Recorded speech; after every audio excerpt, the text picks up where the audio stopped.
Fala galera, chegando com as primeiras informações do Cruzeiro nesta segunda-feira, depois de mais uma boa vitória na Série A do Brasileiro, o Cruzeiro terminando a rodada na quinta colocação.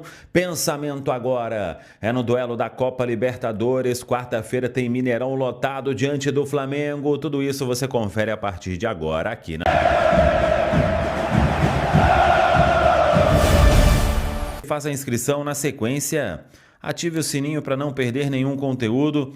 Vamos juntos com as primeiras do dia. Nesta segunda-feira, ótima semana para todo mundo, começando com os jogos desse domingo do Brasileirão. Cruzeiro fez 3-1 para cima do Mirassol no Mineirão. Bahia e Vasco empataram 0-0 em Salvador, bom resultado para o Cruzeiro. Palmeiras e Internacional também 0-0 em São Paulo. Red Bull Bragantino perdeu para o Corinthians 2-0 em casa. O Santos foi derrotado pelo Atlético Paranaense por 2-0 e o Flamengo fez 2-0 para cima do Vitória. E com isso, o Cruzeiro terminando a rodada na quinta colocação, hein? Pela primeira vez o Cruzeiro no G5, 33 pontos, 2 pontos atrás do Fluminense, que é o quarto colocado. Mesma pontuação do Bahia, mas o Cruzeiro leva vantagem no critério de desempate, e aí o Palmeiras lidera com 48, o Flamengo é o segundo com 42, Atlético Paranaense o terceiro 40, Fluminense o quarto 35, Cruzeiro o quinto com 33 pontos. Em relação à zona de rebaixamento, olha só, o Cruzeiro abre 11 pontos de vantagem em relação ao 17º colocado, uma campanha de reação espetacular do time do técnico Arthur Jorge, e o Cruzeiro aí agora querendo buscar mais lugares acima na tabela da Série A do Brasileirão. Campeonato Brasileiro somente no domingo, diante do Corinthians em São Paulo, porque o foco agora é Copa Libertadores da América, quarta-feira, 9h30 da noite, tem Mineirão lotadaço, hein? O Cruzeiro deve informar aí que os ingressos, eles vão se esgotar muito provavelmente ao longo dessa segunda-feira. Restam poucos ingressos à disposição do torcedor do Cruzeiro. O Cruzeiro que treina hoje na Toca da Raposa 2 e começa a preparação para este compromisso. O técnico Arthur Jorge conseguiu aí preservar muitos titulares e terá um time de certa forma descansado, vamos dizer assim, para o jogo diante da equipe do Flamengo. 2 treinamentos, hoje e amanhã, na Toca da Raposa 2, quando o Cruzeiro vai fechar a preparação. E nessa segunda-feira vamos acompanhar diretamente da Toca da Raposa 2 a coletiva que vai marcar aí a apresentação dos atacantes João Costa e Wesley. Eles que fizeram a estreia nesse domingo. Wesley marcou um bonito gol, João Costa também foi bem, e eles serão apresentados a partir de 1h da tarde na Toca da Raposa 2.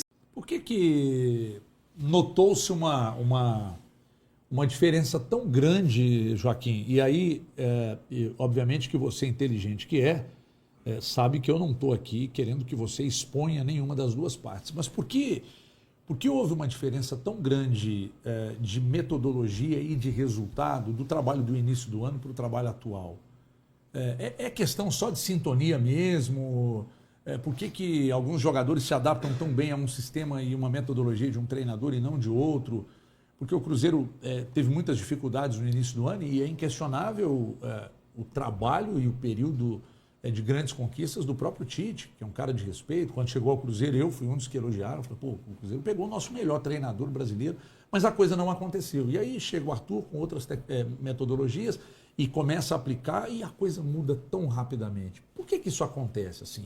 Essas metodologias são tão... Todo mundo estuda, todo mundo tenta aplicar muito próximas as ideias umas das outras, mas por que muda tanto de um técnico para outro? Não, repare, há realmente metodologias diferenciadas. Da mesma forma que um jogador às vezes consegue, numa equipa, num clube, performar melhor, depois vai para outro clube e já não consegue performar. Portanto, há várias causas para isso. A adaptação, a própria adaptação local do país ou da cidade, a ideia de jogo. Da mesma forma com os treinadores isso pode acontecer, não é? E há momentos específicos há muitos treinadores que eles têm qualidade, mas naquele momento específico, em função daquilo que pediu aos jogadores, não conseguiu retirar o melhor dos jogadores. Não é que o treinador seja fraco, é porque não conseguiu em função... Repare, isto não dá para encontrar uma causa, é um conjunto de causas que fazem com que isso não aconteça. Felizmente, com o Arthur, isso basta, lá está, olhar para os factos, não é? É só fazer as contas e ver o quão a equipa passou a produzir, mas, de forma alguma, a pessoa perde a sua qualidade profissional porque durante o seu percurso, e no caso do Tite é um percurso que fala por si, não é? Como você disse muito bem, não conseguiu produzir aquilo que era expectável da qualidade dos nossos atletas. O trabalho do Arthur, tanto o jogo em si quanto os números são impressionantes. Assim. Mas eu já conversei com gente do Cruzeiro que falou que tem uma metodologia que é muito facilmente aplicável, né? Que os jogadores entendem com muita facilidade e tal, e a gente nota isso dentro de campo. O Cruzeiro não vai dar show em todos os jogos. Isso. O Cruzeiro jogou contra a Chapecoense agora, no primeiro jogo da Copa do Brasil, e convenhamos, o próprio Arthur Jorge chegou lá depois e na coletiva ele explicou que longe do que se esperava e do que era o ideal. Exatamente. Né? Mas é um trabalho que de campo e de números, é um trabalho realmente muito acima da média. Agora, falando em trabalho acima da média, vocês têm hoje dentro do Cruzeiro ali alguns jogadores que são muito acima da média. Tem um jogador que hoje está no Cruzeiro e que o Rui, o Rui que jogou no Cruzeiro, que é nosso comentarista aqui, ele falou de 2 atletas do Cruzeiro que ele acreditava que não fechariam a temporada no Cruzeiro. Um deles, o Jonathan Jesus, e o outro, o próprio Otávio, o goleiro Otávio. Uhum. E o Rui foi o primeiro a dizer isso. Logo que o Otávio veio daquele jogo contra o Boca, o Rui falou, olha, acho difícil que eles fiquem por aqui, etc. E tal. O Cruzeiro consegue dizer não para uma grande proposta que chegue por esses jogadores que hoje são titulares absolutos, e você entende pela sua experiência de mercado que até setembro, quando a janela se encerrar, de fato esses 2, não só os 2, mas esses 2, de fato eles devem receber propostas por causa do nível de futebol que eles estão jogando? Não, é normal, seria anormal não haver propostas pela qualidade desses 2 atletas, não é? Agora, volto a dizer aquilo que lhe tinha dito atrás. O principal interesse no meio disto tudo, e a quem temos que respeitar, é o interesse do Cruzeiro. Portanto, o Cruzeiro tem que estar acima dos atletas, como já disse há pouco, de todos os recursos humanos. E a venda de atletas, que é inevitável, como eu disse há pouco, portanto, é normal que os melhores atletas, mas isto não é no Cruzeiro, é em todos os clubes do Brasil, porque em função das diferenças económicas, em função de outros fatores que têm a ver com a parte da economia, é normal que no tempo certo a gente pondere vender os atletas. Agora, há momentos específicos que sentimos que não é o momento de vender o atleta, não é? Em certos mercados, em certos espaços, para que não prejudique os interesses do Cruzeiro, esses têm que estar sempre preservados, e, portanto, pode não ser num determinado mercado e pode ser 1, 2, 3 mercados mais à frente. Portanto, isto depende. Nós temos, acima de tudo, é que não trabalhar em reação. Nós temos que trabalhar de forma proativa, ter um planeamento, saber exatamente o que é que nós queremos e depois vamos ajustando, porque isto é tudo muito dinâmico.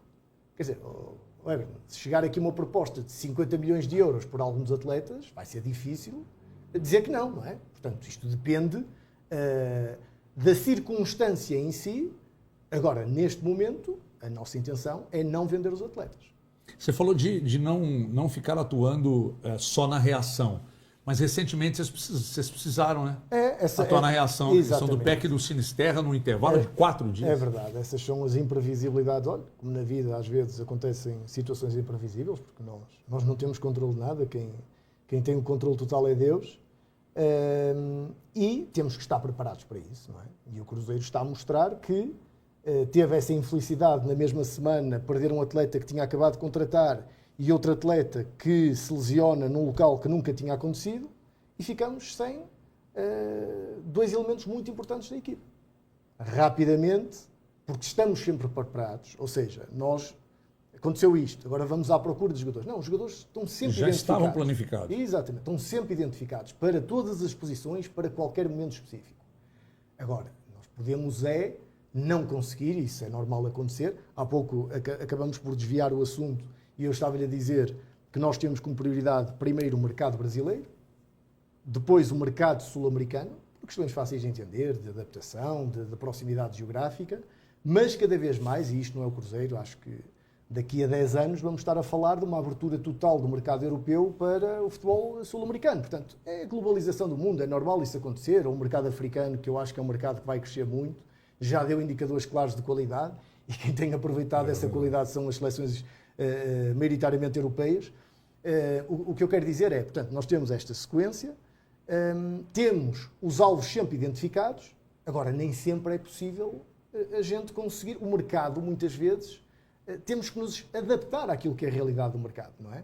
Até porque, lá está, para sermos responsáveis, temos que saber até onde é que nós podemos ir, não é?